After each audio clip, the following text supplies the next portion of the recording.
Hadirin jamaah Masjid Jami Al-Hidayah yang dimuliakan oleh Allah Subhanahu wa taala.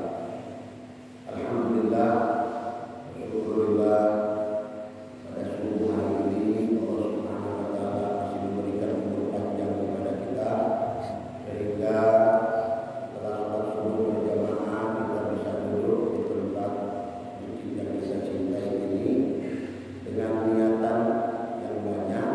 Antaranya niat kita, yang kedua kita niat dalam ilmi, ya, dan niat-niat yang selanjutnya bagaimana yang kita niat silaturahmi, ya, niat untuk memperpanjang umur, ya, minta kepada Allah kesehatan jasmani rohani kita, sehingga Allah Subhanahu wa taala memberikan kemudahan kepada kita sehingga dalam urusan kita insya Allah akan diberikan jalan yang mudah oleh Allah Subhanahu wa taala. Amin ya rabbal alamin. Jamaah sekalian yang dimuliakan oleh Allah Subhanahu wa taala, nanti insya Allah setelah masuk pada tahun baru kita 2022, saya akan membawakan kitab Aqidah Ahlussunnah wal Jamaah. Judulnya Al-Ajwibah Al-Ghaliyah min Aqidati Al-Firqah An-Najiyah. Firqah An-Najiyah itu adalah kelompok yang diselamatkan. Jadi alhamdulillah kita ahli sunnah wal jamaah ini termasuk mayoritas, ya. Makanya sabda Nabi Muhammad SAW, alaikum bisawadil aqdam. Hendaklah kalian berpegang teguh dengan, ya, kelompok mayoritas. Karena ahli sunnah wal jamaah ini Pak sampai sedunia luar biasa. Di Mesir, Arab Saudi, ya, bahkan di Indonesia ini luar biasa. Banyak kelompok yang banyak. Makanya kata Nabi, berpeganglah kalian kepada kelompok yang mayoritas, yang mereka itu man ana alaihi wa ala sunnati. Ya, itu yang dikatakan oleh Nabi SAW. Jamaah yang dimuliakan oleh Allah Subhanahu wa taala, pembahasan kita pada subuh hari ini mengenai, ya, keistimewaan sedekah, ya, keistimewaan sedekah, ya, pentingnya kita untuk, ya, membiasakan diri bersedekah. Ada orang kadang-kadang dari mulai subuh dia masuk di masjid berduit seterobong. Ya, banyak saya perhatikan beberapa orang yang di masjid punya rutinitas yang baik, bagus. Karena Nabi itu mengatakan, ya, doa, ya, Nabi itu berdoa, ya, Allah mahati, ya, munfiqah, ya Allah berikan tambahan rezeki kepada orang yang berinfak di waktu fajar, masih gelap-gelap, ya, sudah berinfak. Kemudian berikan kesulitan, kata Nabi Muhammad, kepada orang-orang yang bakhil, yang pelit, ya, sulit ke mereka. Jadi Pak, kalau mau hidup makmur, mau hidup mudah, mau hidup rezekinya lancar, ya, perbanyak berinfak, banyak memberi. Tangan yang di atas lebih mulia daripada tangan yang di bawah. Yadul ulya khairun min yadis sufla. Tangan yang di atas lebih afdal, lebih utama, lebih mulia daripada tangan. Maksudnya apa? Tangan yang memberi itu lebih mulia daripada yang menerima. Ya, jangan membiasakan diri menerima terus. Ya, mesti berubah. Tahun ini kita menerima zakat, ya, menerima zakat. Tahun depan kita yang memberikan zakat, begitu. Ya, jangan terus aja menerima aja.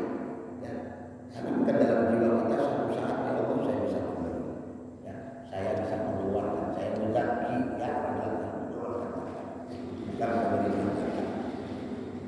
Itu pentingnya, ya, kita membiasakan diri untuk berbagi. Makanya tadi dalam ayat Al-Quran surat, ya, Jum'ah yang sering kita baca, apa surat orang bilang Al-Munafiqun yang sering kita baca, ya, di hari Jumat itu jelas sekali Allah Subhanahu wa taala memerintahkan kepada kita untuk menginfakkan harta yang ada pada diri kita, Pak. Itu titipan Allah sebetulnya.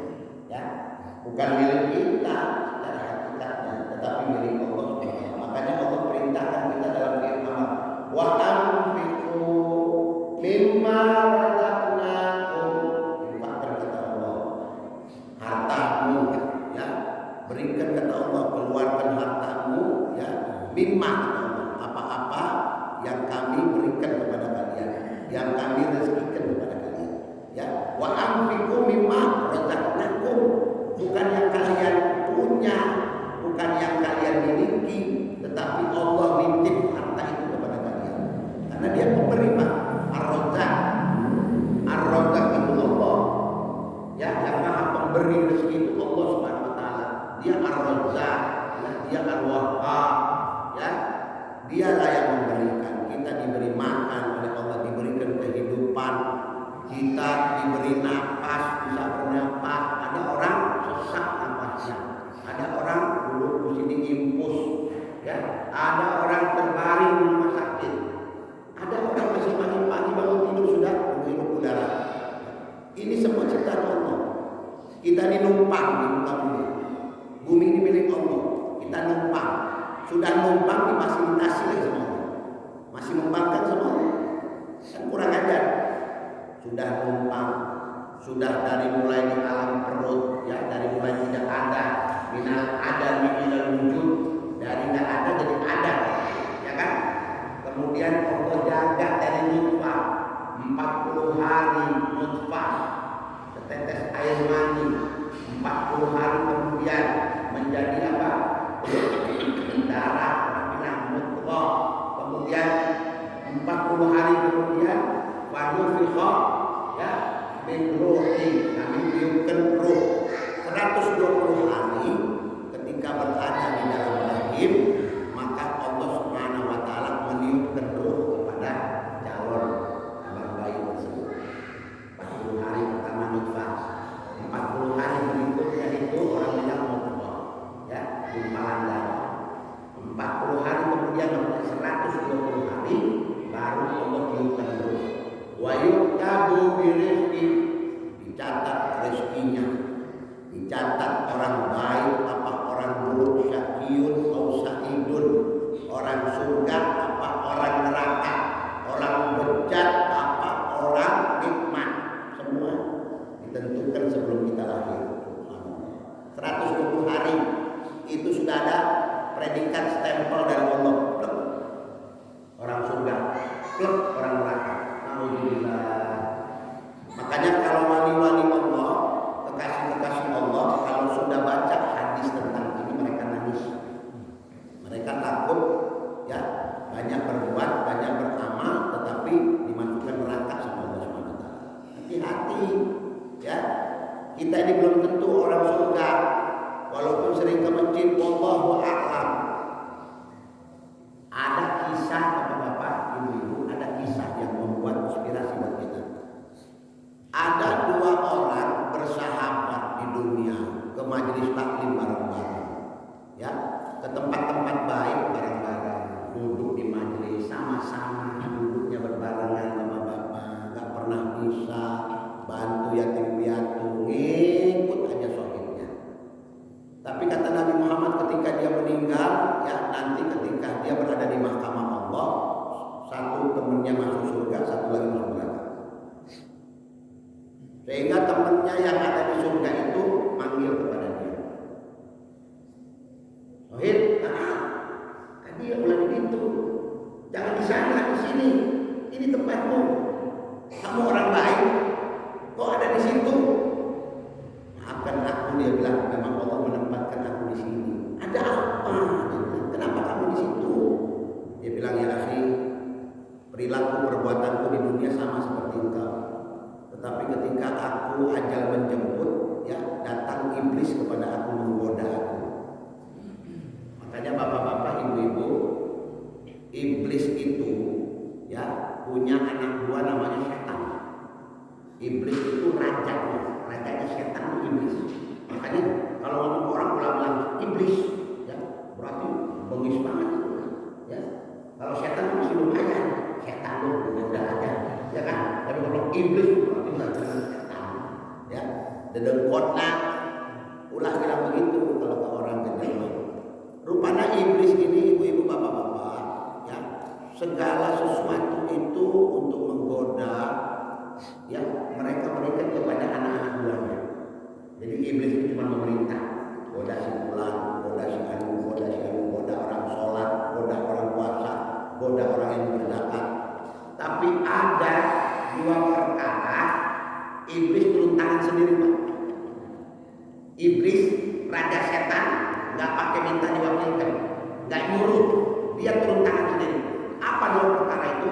Yang pertama, kalau sudah iblis melihat sepasang sejoli laki-laki perempuan, bukan suami istri tapi berpacaran, ya duduk berduaan, itu iblis turun tangan sendiri, Pak, yang menggoda mereka sampai berzina.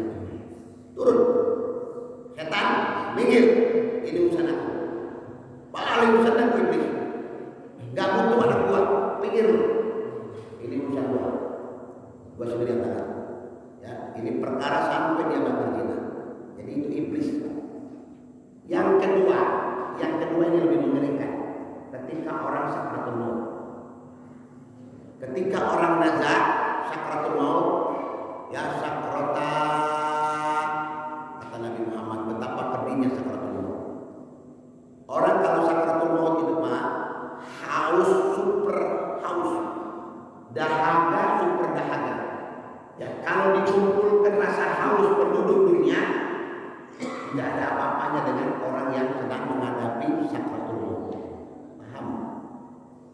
Dahaganya itu satu dunia dikumpulkan yang haus, tidak ada apa-apanya sama orang yang meninggal. Hausnya luar biasa. Karena orang yang meninggal itu yang ada dalam benak bayangan mereka cuma air. Kita Pak kalau kehausan itu bagaimana? Ya, jangankan air masih baru, air bekas itu kan. Kalau sudah dahaga yang luar biasa, kering. Nah, orang sakratul maut itu Pak, hausnya luar biasa. Dahaganya itu ya Allah. Dalam hadis dikatakan iblis ini ketika orang sedang sakratul maut, iblis datang menyerupai tiga makhluk. Hati-hati ibu bapak-bapak. Pertama, iblis menyerupai ibunya, menyerupai mamahnya, ibu kandungnya yang melahirkannya, goda kepada dia yang meninggal. Orang Islam tapi bisa dikafirkan oleh iblis. Jangan main-main. Kita ini akan diganggu nanti ketika sakratul maut supaya kita goyang iman kita. Kalau nggak kuat-kuat fondasi bawah. Makanya banyak orang kelihatannya masya Allah ibadah, tapi tempatnya di neraka nanti. Kenapa?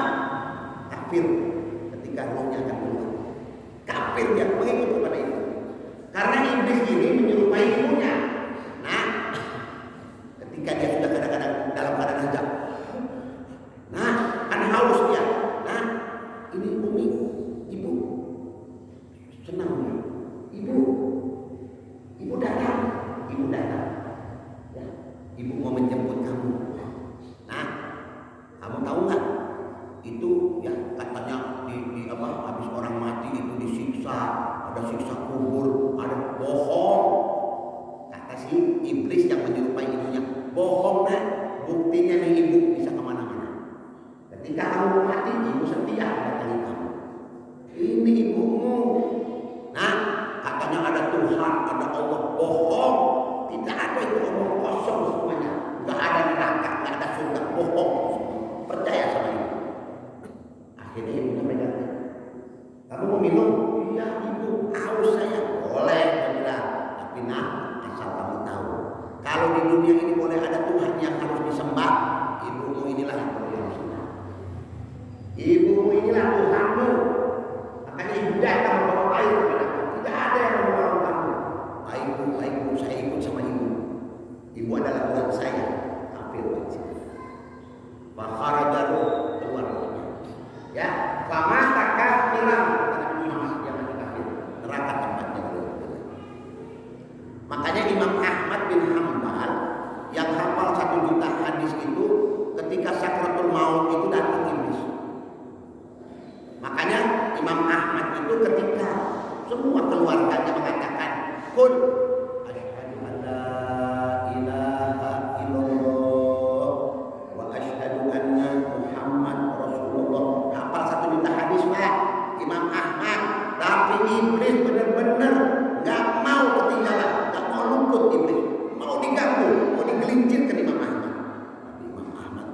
kuat imannya Pak. Dia tengok, dia lihat iblis menyerupai, ya, menyerupai gurunya, menyerupai guru kiainya. Datang, Ahmad, aku begini. Dia bilang idhab ya lain, yang dilaknat oleh Allah Subhanahu wa taala. Makanya ketika orang-orang di sekelilingnya mengatakan asyhadu anna tidak. Kenapa? Dia ngomong sama iblis, lagi dialog sama iblis, nangis keluar kata-katanya. Melihat imam besar ketika disuruh syahadat, tidak. Padahal dia lagi ngomong sama iblis. Jauh. Itu Imam Ahmad, ya, Imam Ahmad bin Hanbal yang betul-betul luar biasa, ya, sehingga dia ikrarkan syahadat itu di dalam hatinya. Tapi ketika dia mengeluarkan itu mengatakan tidak kepada iblis yang apalagi kita bapak-bapak, ya, yang imannya Senin Kemis, ya, sedangkan Imam Ahmad saja digoda. Sudah banyak iblis menggelincirkan orang Pak. Sudah banyak iblis itu, karena iblis kerjaannya nyari teman di neraka, nyari pasukan. Makanya iblis itu ngomong kepada Allah, ya, Rabbi anzirni ila yaumin yub'atsun. Ya Allah, tangguhkan saya, kata iblis, jangan matikan. La ughwiyannahum, saya akan sesatkan, ya, hamba-hambamu, dia bilang. Apa kata Allah? Ya, kamu tidak ada tempat untuk hamba-hambamu yang taat. Ente gak punya jalan iblis untuk hamba-hambamu yang taat sama Allah. Gak punya jalan ente. Itu kata Allah Subhanahu wa taala di dalam Al-Qur'an. Fanzirni ila yaumil yub'atsun. Ya Allah, tangguhkan saya. Innaka minal munzirin. Memang ente orang-orang yang menunggu, kata Allah Subhanahu wa taala. Ya, ila yaumil yub'atsun, sampai hari kiamat. Ente menunggu, gak mati ente. Bukan iblis gak mati. Ya, iblis gak mati, minta ditangguhkan dia. Ya. Jadi nggak ada istilah setan mati, itu nggak ada. Ya. Kalau jin, ya, jin itu mati, tapi jin itu ya umurnya panjang-panjang, ya, panjang-panjang umurnya jin. Kecuali kita manusia, kata Nabi Muhammad, a'maru ummati baina sitin, umur umatku itu 60-70. Ya. Qalilun maja wa ala dzalik, sedikit kata Nabi yang lebih dari itu. Di sini sabda Nabi sallallahu alaihi wasallam, qala alaihi salatu wassalam, inna awliya Allah ta'ala lam yanalu sa'atar rahmah wa ridwanihi bi kasratil ibadah. Perhatikan ibu-ibu baik-baik. Di sini sabda Nabi mengatakan, sesungguhnya mereka para wali Allah, kekasih Allah, ya, wali-wali Allah, yang orang-orang pilihan di muka bumi itu, mereka itu tidak, ya, mencapai, ya, orang bilang keluasan, ya, mendapatkan rahmat Allah, ya, serta ridho Allah wa ridwanihi, ya, bi kasratil ibadah. Jadi para wali-wali itu tidak mendapatkan maqam kedudukan dengan hanya ibadah. Ya. Kenapa? Kalau mau bilang cuma ngandal-ngandalin banyak ibadah, iblis itu sudah paling lama ibadahnya. Iblis itu nyembah Allah ribuan tahun. Kita berapa tahun? Iblis ribuan tahun. Bahkan kata Nabi Muhammad, tidak ada satu tempat pun di langit, ya, ma'unaka makanun fis sama'i, tidak ada satu tempat pun di langit sejengkal yang situ tidak disujud sama iblis. Sudah disujud sama iblis. Maksudnya apa? Sudah dipakai buat ibadah sama iblis. Tempat-tempat di langit tidak sejengkal pun, kecuali pernah sujud iblis di situ. Tetapi subhanallah, Allah jadikan tempatnya neraka. Allah jadikan musuh, ya, lain, dilaknat kata Allah. Gara-gara apa, Bu? Gara-gara Allah perintah untuk hormat, memuliakan Nabi Adam, tak mau dia. Ya, Pak Abah, wasjud li Adam, sujud sama Adam, tak mau. Padahal Allah suruh sujud bukan sujud untuk ibadah, sujud karena Adam itu Allah ajarkan semua cakrawala, keilmuan. Wa 'allamal Adamal asma'a kullah, diajarkan semua nama-nama cakrawala kepada Nabi Allah Adam. Ilmu-ilmu Allah berikan. Makanya Nabi Allah Adam itu ilmunya luar biasa. ilmu langit, ilmu bumi. Hebat Nabi Allah Adam itu. Kenapa? Allah langsung yang ajar. Wa 'allamal Adama asma'a kullaha. Kami yang mengajarkan kepada Adam nama-nama ya, penduduk langit, penduduk bumi, ya, diberitahukan. Cakrawala ilmu yang luar biasa Nabi Allah Adam. Tetapi ya orang bilang disuruh orang bilang sujud bukan sujud menyembah. Ya. Ada kan ibu-ibu kadang-kadang kita anak kadang-kadang sujud kepada ibu, sujud bukan nyembah. Ya, hormat, sungkem, cium kaki. Tidak ada larangan kok. Lain halnya kalau mencium kaki menyembah, karena nggak boleh. Kita menyembahnya kepada Allah Subhanahu Wa Taala. Nah kalau ada murid cium kaki gurunya, sah-sah saja itu. Ya. Cuman kebanyakan ulama-ulama nggak mau dibikin seperti itu, ya kadang-kadang menghindar. Tapi ada kadang-kadang ulama yang cuek, biarin gitu. Kalau kita mah aneh, ulang. Nah, ya kan main. Tak boleh begitu. Bangun kamu duduk di atas. Gitu. Tapi ada orang ya rela. Kalau kita nggak bisa. Datang orang assalamualaikum Syekh, duduk di situ udah kayak anu saya kata sama saya. Duduk kamu di kursi. Begitu kalau saya mah. Nggak ada sungkem-sungkem. Ngapain kamu dalam hidup? Bangun. Bangun. Saya bukan raja, saya manusia seperti kamu. Hanya saja Allah berikan ilmu sama saya. Tak perlu kau agung-agungkan saya. Saya manusia to'ib. Kamu duduk. Tak mau kita begitu saya. Ya. Ada orang bodoh, tapi tak berdosa. Memang seorang ulama dimuliakan, dihormati, sama kita menghormati kedua orang tua kita. Makanya kata Nabi Muhammad, siapa yang kepengen rezekinya luas, siapa yang kepengen orang bilang duitnya tak berseri, siapa yang ingin diberikan keberkahan, berkah dunia, berkah akhirat, berkah anak-anak soleh-solehah, kuncinya satu, apa? Berbakti kepada kedua orang tua. Jadikan orang tuamu raja dan ratu di rumah, kelas hidup makmur. Jadikan ratu, ya. Sedangkan orang bilang raja bapakmu, ibumu ratu di rumah. Gitu. Orang sekarang ibunya jadi pembantu. Aduh ada tamu nih, bikin anu. Besok bikin gentuk ya, besok bikin serami ya. Jadi kan pembantu ibunya. Nah, kalau orang-orang dulu mana ada orang-orang yang tahu memuliakan orang tua itu luar biasa. Di Jakarta itu ada orang sampai sekarang kalau mau masuk ke ibunya merangkak. Ibunya di sana duduk, assalamualaikum, salam. Orang kaya di sana luar biasa kekayaannya di Jakarta. Gedung-gedung banyak, bahkan ada gedung-gedung itu disewa dengan dolar. Tempatnya dia. Saya lihat dengan mata. Ketika dia bawa saya ke rumahnya, ibunya sedang berdiri di situ. Assalamualaikum, ngerangkak. Nangis saya ngeliat, ngerangkak. Ibunya dipeluk kaki ibunya. Tangan ibunya taruh di kepala. Minta ridhonya Umi, minta ridho. Keluar air mata kita. Diampungkan orang tuanya.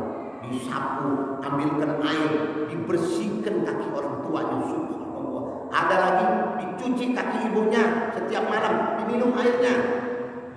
Diminumkan kepada anak-anaknya, minumkan biar dapat berkah. Orang dulu itu seperti itu. Makanya Bapak lihat mewah hidup mereka.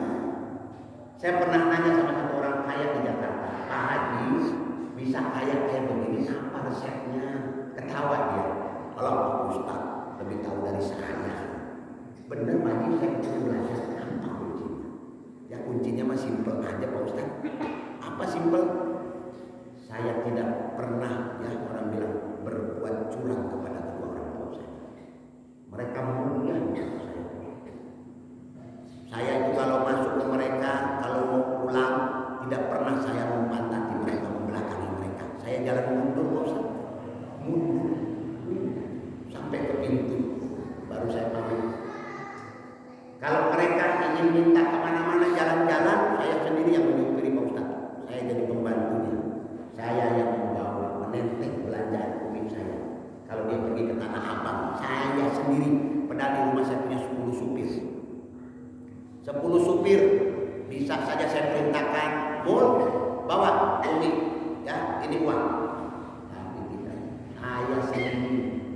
Setiap apa yang diambil saya bayar. Setiap apa yang diambil saya bayar. Selesai pulang ke rumah saya antarkan dia. Saya katakan sudah Umi, tidak ada hajat-hajat yang lain. Kalau tidak ada saya ambil. Saya ada meeting sama orang. Minta ridhonya orang tua. Karena kata Nabi Muhammad, ridho Allah fi ridho walidain. Ridhonya Allah ada pada ridho kedua orang tua. Wasuftuhuma, ya orang bilang celaka, orang bilang ya durhaka, orang bilang terus kemudian ya, yang merusak hati kita itu kalau kita ya mendurhakai mereka. Ya. Jadi kemurkaan Allah itu ada pada kemurkaan kedua orang tua. Ya, kalau kita berbuat tidak baik kepada mereka.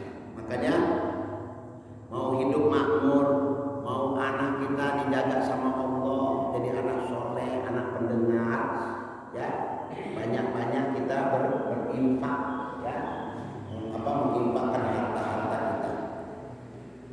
Mereka para wali kasih Allah itu tidak akan pernah sampai, ya mendapatkan keluasan dari rahmat Allah serta ridho Allah dengan mereka dikasih ibadah banyak ibadah. Tetapi dengan apa? Walakin lalu bisa khawatir nafas. Ya, mereka itu ya mendapatkan ya keagungan dari Allah Subhanahu wa taala, sakhawah. Apa sakhawah? Lapang dada. Lapang dawak dadanya, lapang jiwanya, Pak. Kita sempit ibu-ibu, lapang. Atau rumahnya kecil tapi ininya kaya, volume nafas. Jiwanya kaya. Ada orang kaya tapi tidak bersyukur dengan kekayaan, masih aja iri sama tetangga. Kenapa? Ininya nggak kaya, Bu, ininya miskin. Ya, kaya cuma zahir, ya, lahiriahnya kaya, tapi dadanya sempit. Ada orang miskin hidupnya, kaya, hatinya kaya, luar biasa. Merasa dia hidup di gedung, merasa rumahnya istana, merasa apa yang Allah berikan, ya, itu sudah istimewa buat dia. Kaya jiwanya, Pak. Melihat orang naik pangkat, lihat orang naik jabatan, farhan, gembira, datang selamat Pak, selamat. Ya, mau pergi haji, mau pergi umroh, selamat Pak, doain saya di sana. Artinya, ya, tapi orang kalau hatinya sempit hidupnya, ya, selalu memperhatikan orang, tidak memperhatikan diri sendiri. Makanya selalu minta kepada Allah, ya, jiwa yang lapang, sakhawatin nafas. Itu yang penting. Para wali itu begitu, Pak, dapat keluhuran, dapat keistimewaan karena bisa khawatin nafas. Yang kedua apa?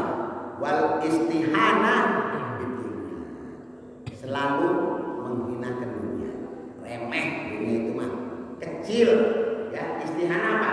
Menganggap kecil dunia itu, jangan besar. Makanya para wali-wali, ya tadi catat baik-baik, para wali Allah kekasih Allah mendapatkan keluasan, ya, dan mendapatkan ridho Allah bukan dari mereka banyak beribadah, tetapi dadanya lapang. Kedua, ya menganggap kecil dunia, gak gede buat mereka. Itu sampai mereka dapat makom, dapat kedudukan di sisi Allah. Kenapa? Gak cinta sama dunia, Pak. Dunia yang ngejar-ngejar mereka. Ulama-ulama, orang soleh, wali-wali, dunia ngejar mereka, Pak. Datang orang kaya, ya, suruh supirnya antarkan mobil Alphard buat ulama, buat kiai kan. Pak Kiai, ada si Abu tuh di haji pulang-pulang, yang orang kaya dia antarkan mobil Alphard, nih BPKB nih anu, banyak saya lihat dengan mata saya. Dunia ngejar dia, Pak, bukan dia dari dunia, dunia datang orang buat duit sekoper. Ini buat pesantren, ini buat anu Pak Kiai, ini buat anu. Subhanallah. Hidupnya sederhana tapi harta datang terus kepada dia. Dia bagi-bagikan kepada orang. Tak cinta. Makanya para ulama aulia mengatakan dunia bighadina. Dunia itu di tangan kami, di dalam kami. Laisa fi qulubina. Dunia jangan dimasuki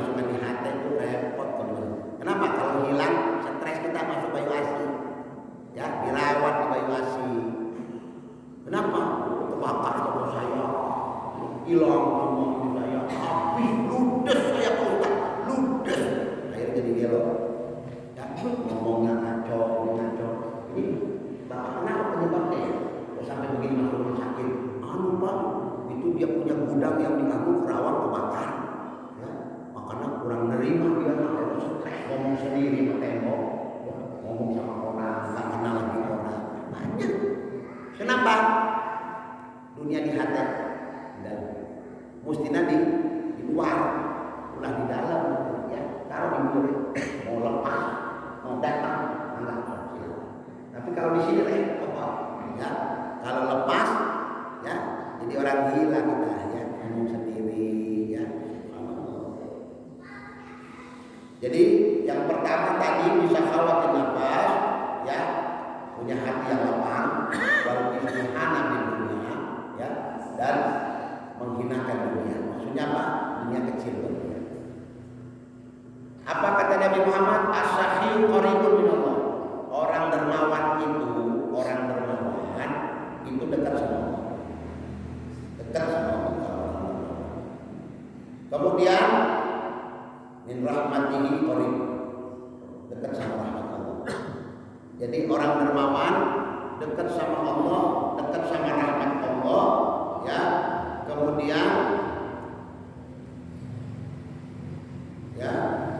Kemudian ba'idun min adab.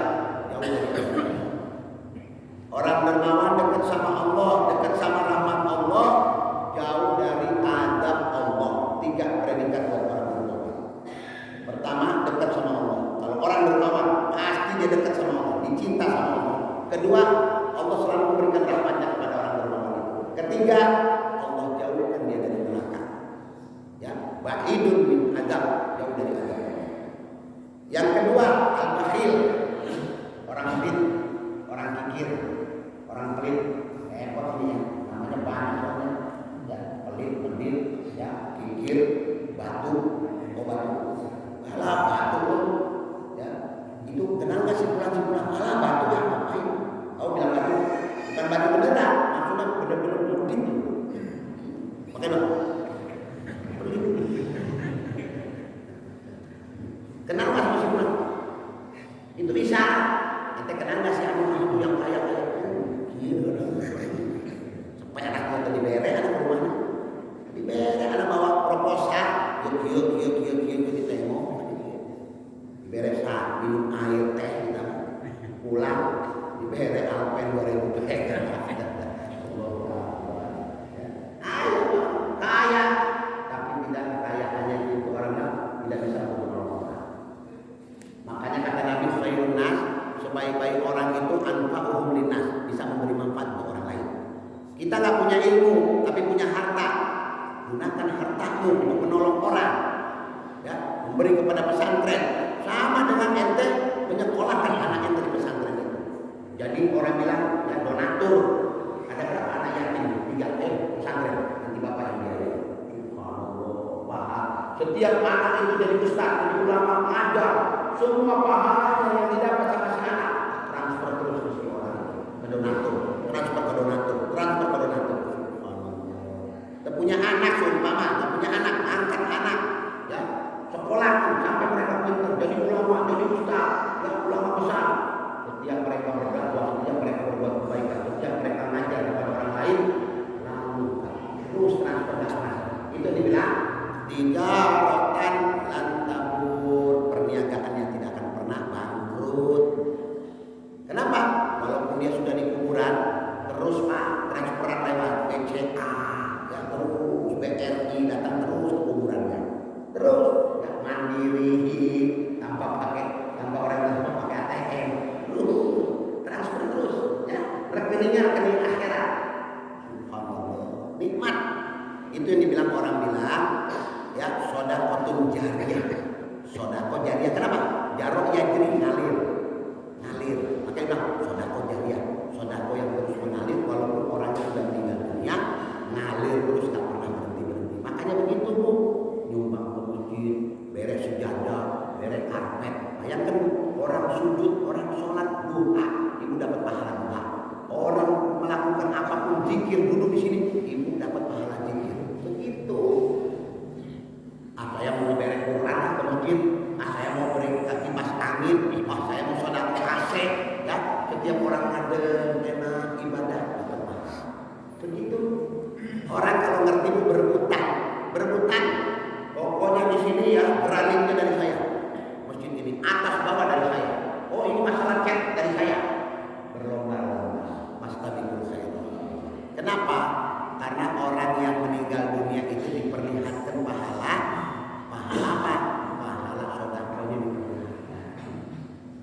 anfiqu mimma razaqnakum min qabli an ya'tiya ahadakumul maut. Ya kan ya? Allah ingin memberikan penjelasan. Infakkan hartamu ya yang aku berikan kepadamu sebelum datang kematian. Itu ada tanda tanya Bu. Ya ada kutipan tanda. Ada apa? Kok Allah ya menyangkutkan masalah kita berinfak sama mau datang kematian? Ada apa? Ternyata orang yang mau meninggal dunia itu infaknya itu diperlihatkan, ditontonkan sama Allah, dibuka lagi layar biar dia nonton. Makanya apa kata orang yang meninggal itu? Ya, wa anfiqu mimma razaqnakum min qabli an ya'tiya ahadakumul maut fayaqula rabbi laula akhartani ila ajalin qarib fa asaddaqa wa akum minas shalihin. Ini aku sudah kami mati. Ternyata orang-orang yang mau meninggal diperlihatkan sedekahnya gede pahalanya, mengalahkan pahala haji, mengalahkan pahala umroh, mengalahkan pahala-pahala yang lain. Kenapa? Hebat ini ganjaran buat orang-orang yang bersedekah. Makanya mereka itu ketika diperlihatkan qala rabbi, mereka berkata lau akhartani, kalau bisa ya Allah tangguhkan sebentar. Mau ngapain? Saya mau kembali lagi ke dunia, jangan dimatikan dulu sekarang. Mau ngapain kata Allah? Mau ngapain? Kalau ada tangguhkan mau ngapain? Fa asaddaqanna, supaya saya bisa bersedekah. Enggak ngomong lain, enggak ngomong mau puasa, mau balik mau puasa, mau silaturahmi, enggak. Saya mau haji dulu ya Allah, saya mau umroh, saya mau ziarah Nabi Muhammad. Tapi dia bilang, saya minta ditakhirkan mati saya supaya saya bisa bersedekah. Kenapa? Karena orang yang mati ini melihat pahala sedekah lebih gede dari pahala-pahala yang lain. Paham ibu-ibu? Besar. Paham Bapak? Cuma paham aja sedekahnya ada enggak? Itu kalau paham kita juga bisa geleng-geleng kepala. Kita sampai betul paham. Tapi enggak perlu duit.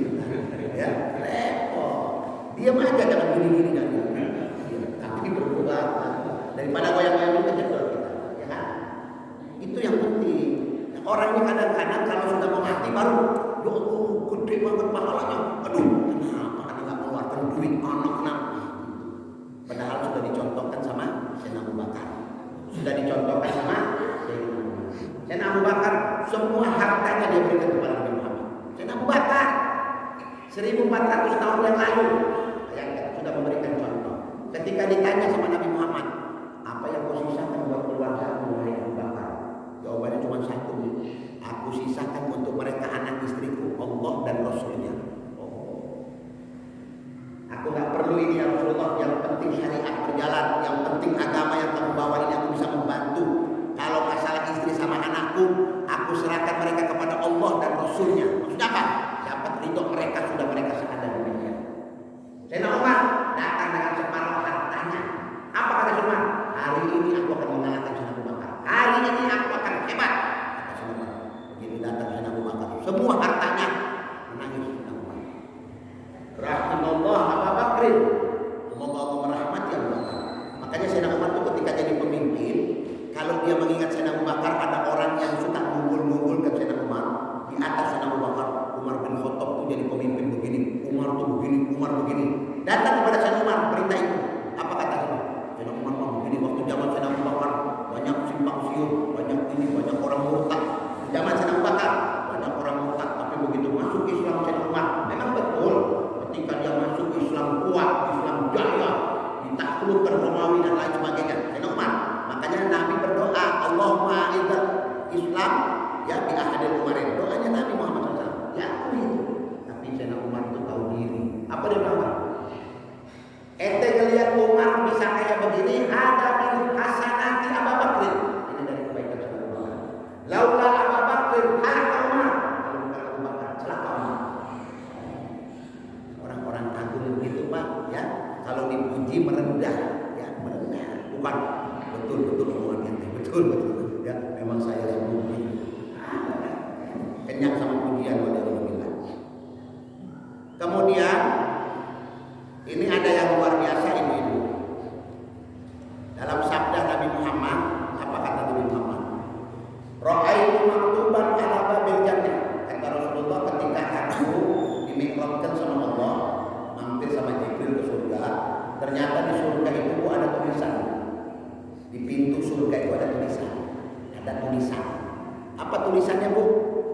Anti muharramatun ala kulli bakhilin. Surga, aku haramkan orang bakhil masuk ke dalam. Surga, orang medit, orang pelit haram masuk ke dalam. Tulis di dalam pintu surga. Anti muharramatun ala kulli bakhilin. Kamu haram untuk dimasuki orang pelit, orang medit. Enggak boleh. Orang medit tempatnya neraka. Orang pelit, orang kikir tempatnya neraka. Kalau kamu masuk surga, kenapa? Kamu haramkan surga untuk yang menyimpan mereka atau memasukkan jasad mereka ke dalamnya. Itu satu. Jadi surga apa? Surga itu haram untuk 3 golongan. Catat baik-baik. Allah haramkan surga untuk dimasuki oleh 3 kelompok. Kelompok pertama orang pelit, ya.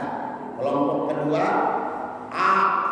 orang yang durhaka sama kedua orang tua, nggak boleh masuk surga, haram. Kelompok yang ketiga nama, apa nama? Tukang adu domba, ya. Tukang adu domba orang. Manas kecil, dikompor-komporin. Kemarin tadi malam saya ketemu sama si Bulan. Yang kita lagi musuhan ketemu, dia ngomong apa? Dia ngomong, oh dia bilang si Bulan kalau ketemu sama aku, mana masa dia ngomong begitu? Bener. Dia bilang malah dia mau cari tempat di mana bang Aiko.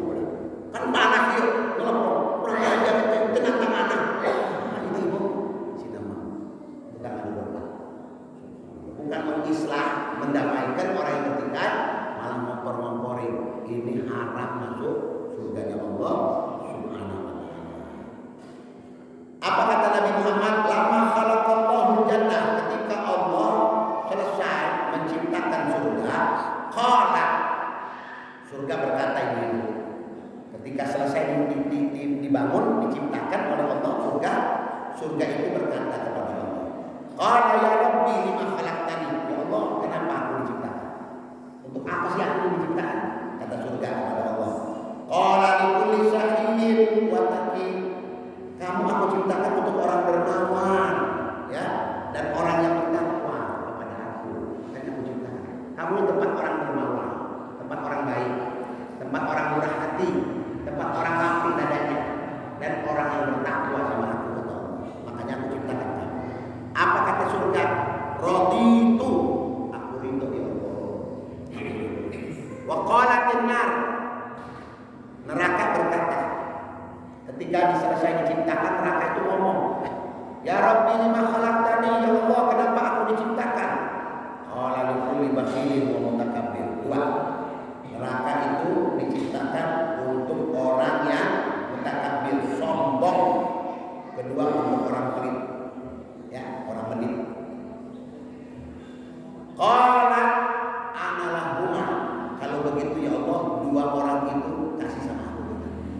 Buat aku aja ya Allah, 2 orang itu, orang pelit, ya, sama orang sombong itu, buat aku aja ya Allah. Man khalaqa hawa kanatil jannatu ma'wa. Catat baik-baik ibu-ibu. Orang yang suka melawan hawa nafsunya, melawan bisikan hawa nafsu yang enggak benar, ya, wa inna nafsala ammaratun bisu', kata Allah. Hawa nafsu itu selalu memerintahkan kita untuk berbuat yang tidak baik. Tapi orang yang selalu melawan hawa nafsunya, kana jannatal ma'wa, surgalah tempatnya yang layak ibu-ibu. Ya, perhatikan baik-baik. Orang yang suka melawan hawa nafsunya yang buruk, surga itu pantas untuk ditempati olehnya. Ya, surga pantas untuk ditempati oleh orang tersebut. Ya. Waman atoka hawa, ini kebalikannya ibu. Siapa yang taat sama hawa nafsunya, taat sama hawa nafsu, karena jahannam maswa, neraka adalah tempat kembalinya. Ya, ngeri kita kadang-kadang. Makanya di sini kata Nabi Muhammad, ittaqidah wa tasyahi. Perhatikan, hati-hati kalian sama doanya orang yang dermawan, orang yang murah hati. Hati-hati kalau dia berdoa. Kalau kalian zalim sama mereka, fa innahu mata asara afadallahu biyadi. Kapanpun mereka tersakiti, maka Allah akan membalas. Hati-hati, jangan menyakiti orang-orang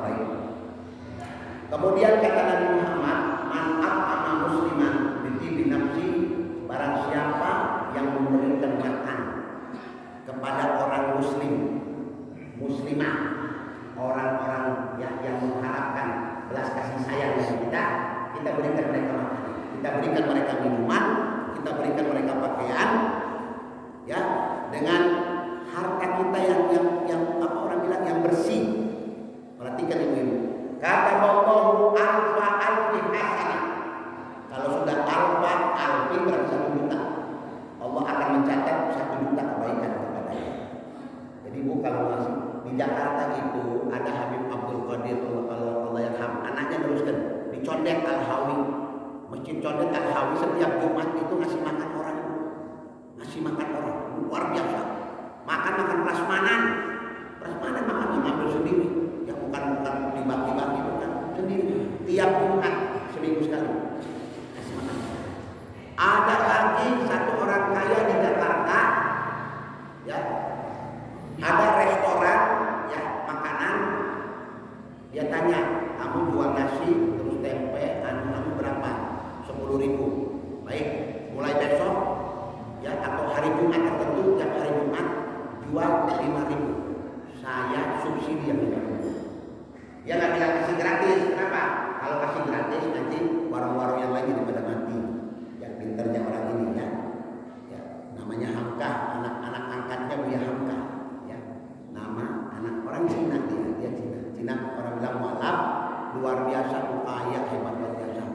Semua warung-warung itu kalau hari Jumat yang dekat-dekat sama dia yang dia kenal, tolong potong harganya setiap Jumat, ya, yang biasa jual 10.000, 5.000. Nanti saya subsidi yang 5.000-nya. Jadi jangan bilang gratis. Ya, jual ke orang 5.000, nggak boleh 10.000. Supaya orang-orang miskin masuk semua makan.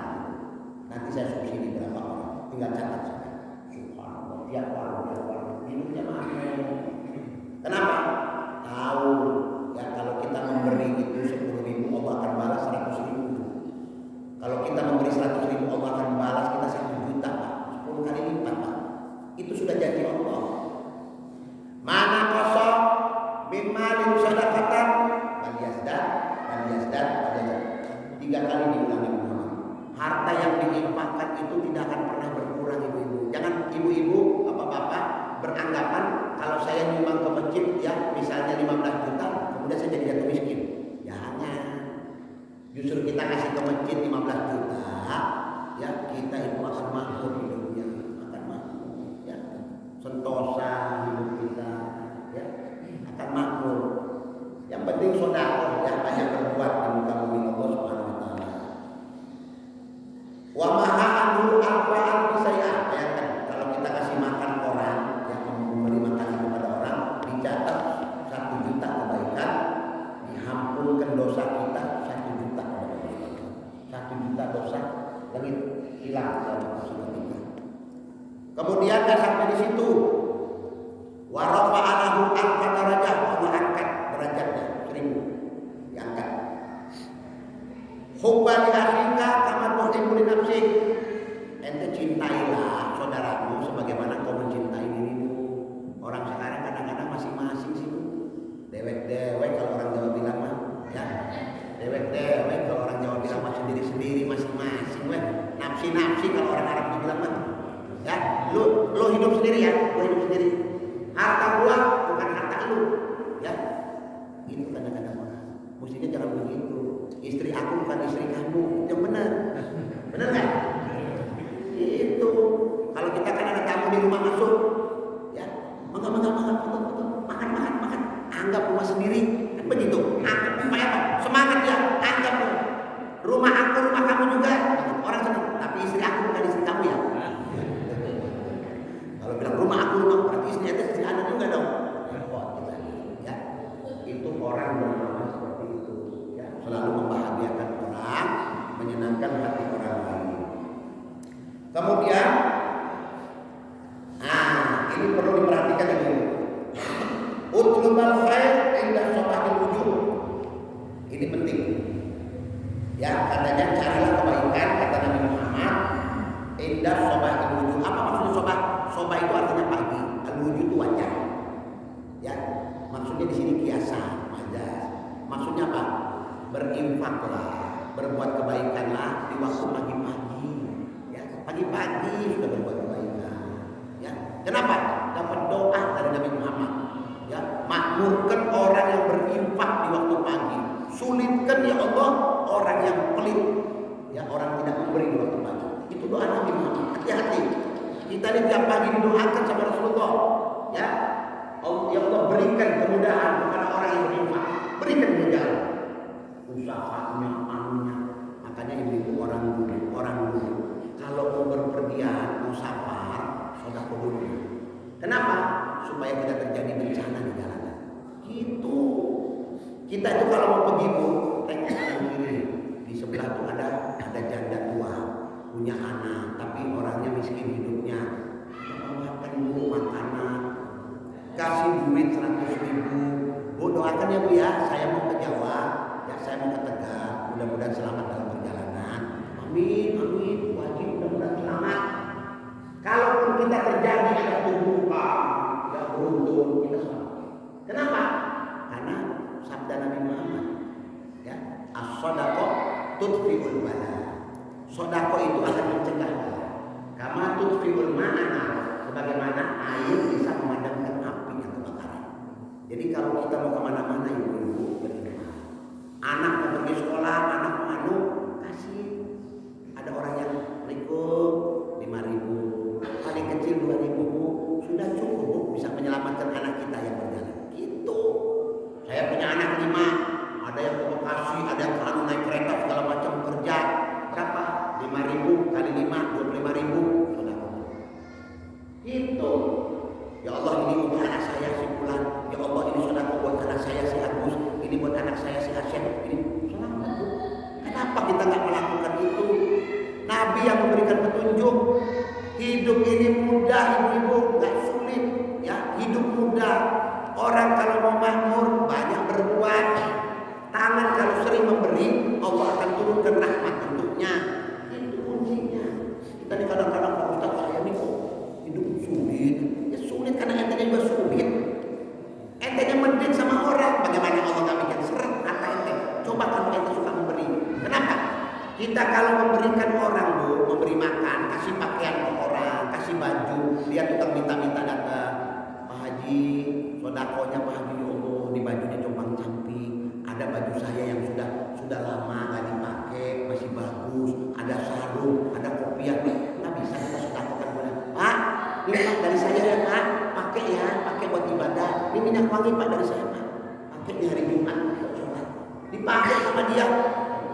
Malaikat ngedoakan rahmati orang itu ya Allah. Kenapa? Sudah bikin senang orang. Kita ini kadang-kadang nggak ngerti, kadang-kadang uang 10.000 membuat orang senang. Akhirnya Allah tadinya sudah mencatat kita kecelakaan, rumah kita kebakar. Gara-gara 10.000 nggak jadi kebakar rumah kita. Kenapa? Karena kita sudah menyenangkan orang lain. Ada orang 3 hari nggak makan Bu. Begitu kita berikan makanan dia makan, air matanya berlinang. Ya Allah, puji syukur masih ada orang baik di muka bumi. Ya Allah, selamatkan orang itu. Selamat kita Bu. Dapat doanya orang-orang miskin. Kenapa kita nggak berbuat seperti itu? Kenapa kita nggak punya pemikiran seperti itu? Kenapa ini kita kadang-kadang kalau mau nyenengin orang kayak sulit? Kita lebih suka nyenengin anak, ya nyenengin keluarga. Tapi orang yang tetangga susah, sulit, nggak ada makanan. Kenapa kita nggak bisa berbagi? Padahal kalau kita mati nggak bawa apa-apa. Yang kita bawa sedekah, yang kita bawa amal. Itu loh maksud saya. Saya selalu ingin memahami seperti ini. Berbuat sebelum mati. Kalau sudah mati, habis Bu, nggak bakal. Maaf. Uang yang kita simpen nggak bakal bisa nolong kita. Ya itu uang. Tapi uang yang kita berikan kepada orang, itu dispensasi apa? Apa orang kan? Apa namanya itu orang bilang kalau kita nyimpen duit, ya? Investasi kita di akhirat. Itu. Kalau kita banyak berbuat kepada orang, Allah akan berikan kemudahan kepada kita. Kenapa? Kita sudah punya tabungan. Ya, di akhirat kita punya tabungan sehingga Allah mudahkan segala urusan kita di dunia kita dan di akhirat kita.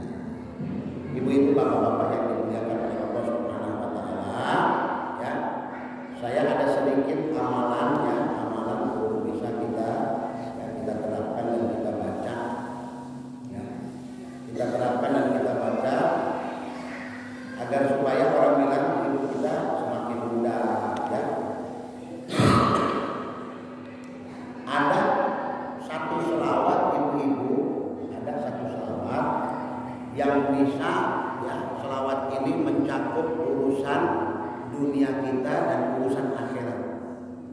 Jadi selawat ini Bu kalau kita baca, sering kita baca, mau satu kali sok silakan sebelum tidur atau setelah sholat subuh ya, setelah sholat subuh mau dibaca satu kali silakan, mau dibaca 10 kali silakan, mau dibaca 100 kali silakan. Paling sedikit ya satu kali kita baca selawat ini ya. Ini selawat ijazah langsung ya, yang diberikan selawat ini orang bilang mulham. Apa itu mulham? Allah ilhamkan kepada seorang wali Allah SWT ya, kepada Al-Imam Abdullah bin Umar bin Yahya.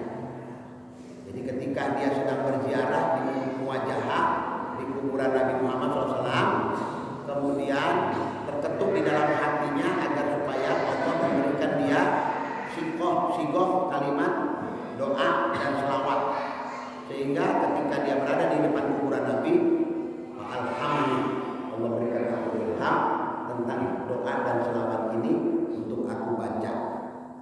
Dibaca satu kali ya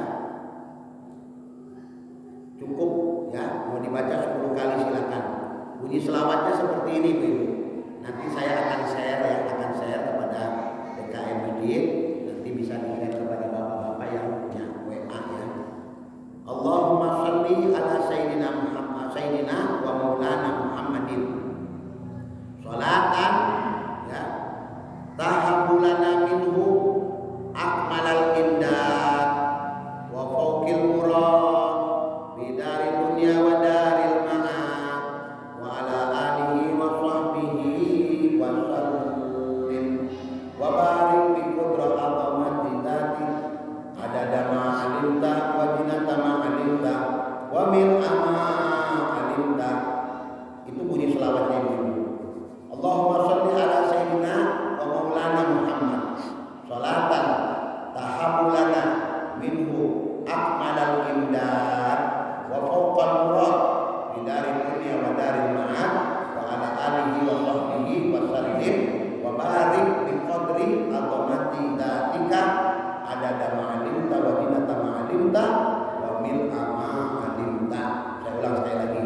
Allahumma sholli ala sayyidina wa maulana Muhammadin sholatan tahabu lana minhu akmalal imdad wa fawqal murad bidari dunya wa daril ma'ad wa ala alihi wa sahbihi wa sallim wa barik bi qadri azamadatika adada ma'alimta wa jinata ma'alimta wa mil'a ma'alimta.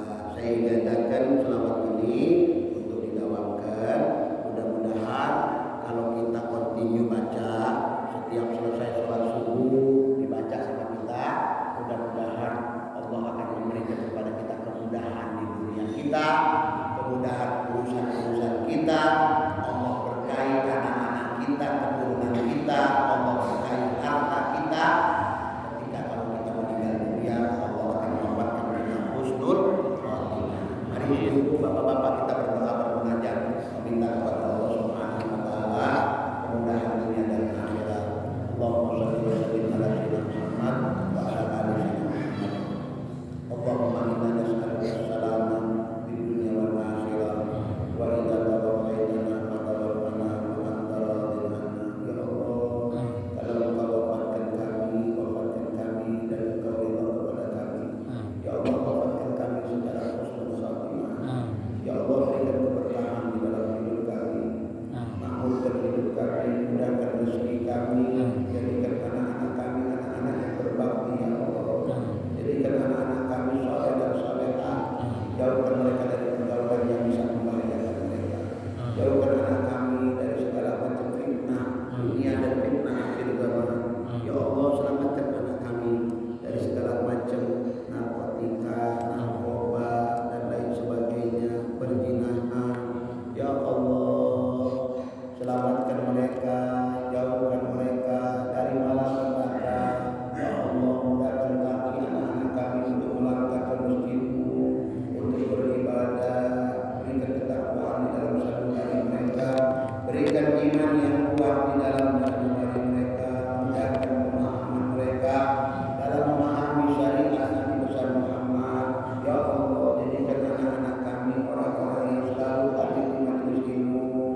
surga, jannatul ma'wa, jannatul firdaus, para nabi berkumpul bersama orang-orang soleh. Ya arhamar rahimin, ya arhamar rahimin, ya Allah pelihara negeri kami, jauhkan negeri kami dari segala malapetaka, dari segala musibah, dari segala wabah corona dan lain sebagainya. Makmurkan rakyatnya, makmurkan semua penduduknya, jadikan kami ini ya Allah bertakwa kepada Engkau, jauhkan musibah dari negeri kami ya Allah. Hamba-hambamu yang terkena musibah, Gunung Semeru lain sebagainya, ya Allah berikan ketabahan kepada mereka. Ya Allah mudahkan urusan mereka, ya Allah limpahkan rezeki kepada mereka, mudahkan mereka agar bisa makan, bisa minum, berikan mereka tempat tinggal yang layak ya Allah. Ya Allah ampunkan segala dosa, kesyirikan, menyekutukan Engkau ya Allah. Kami tahu tidak akan terjadi musibah, tidak akan datang musibah kecuali ada pelaku-pelaku maksiat. Ya Allah ampunkan kami, rahmatkan kami, sentosakan hidup kami, makmurkan hidup kami, panjangkan umur kami dalam keadaan sehat walafiat, bertakwa kepada Engkau, beriman kepada Engkau, ahli ibadah, sering sholat malam, bermunajat, mengeluarkan air mata menangis atas perilaku perbuatan maksiat. Ya Allah, betapa banyak maksiat yang kami lakukan, maksiat mata, maksiat lisan, maksiat telinga, maksiat tangan, maksiat kaki. Ya Allah, kami tidak tahu kalau kami mati nanti kami ditempatkan di mana, kami tak tahu ya Allah. Tetapi kami husnudzon, berprasangka baik ya Allah. Tempatkan kami di dalam surga-Mu, kumpulkan kami dengan Nabi Muhammad, berikan hidup kami yang istimewa, jauhkan kami dari musibah, jauhkan kami dari malapetaka, jauhkan kami dari fitnah kubur, jauhkan kami dari Masih Dajjal, birahmatika ya arhamar rahimin.